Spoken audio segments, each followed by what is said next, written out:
বৌমা, কত রান্না পড়ে আছে, ওদিকে মেয়ে জামাই সব এলো বলে। মা, একটা কথা বলার ছিল। বাবা বলছিল আজ আপনার ছেলেকে নিয়ে যদি একবার ঘুরে আসি ও বাড়ি থেকে। তুমি না থাকলে ওদের যত্নার্থী কে করবে? আমি সমস্ত রান্না করে গুছিয়ে দিয়েই যাব।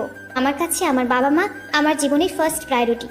তারা তাদের অর্থ এবং শ্রম দুটোই আমার পেছনে দিয়েছে বলেই আমি এত বড় হয়েছি। এখন আমার সময় হয়েছে তাদের কিছু ফিরিয়ে দেবার। সন্তান হিসেবে এটা আমার কর্তব্য। আর এবাড়ির বউ হিসেবে যে কর্তব্যগুলো আছে সেগুলো, ওই তো একটা ছোট্ট স্কুলে বাচ্চাদের পড়াও। আমার ছেলের অগাধ টাকা দেখে গলায় ঝুলে পড়েছো। অনি, বাবা তুই আমাকে বৃদ্ধাশ্রমে রেখে আয়। কি? তুমি মাকে কি বলেছো রাত্রি? ক্ষমা চাও, এক্ষুনি আমার মায়ের কাছে ক্ষমা চাও। তোমার জন্য আজ আমার মায়ের চোখে জল এসেছে। আমি কোনো ভুল করিনি, তাই সরিও বলবো না।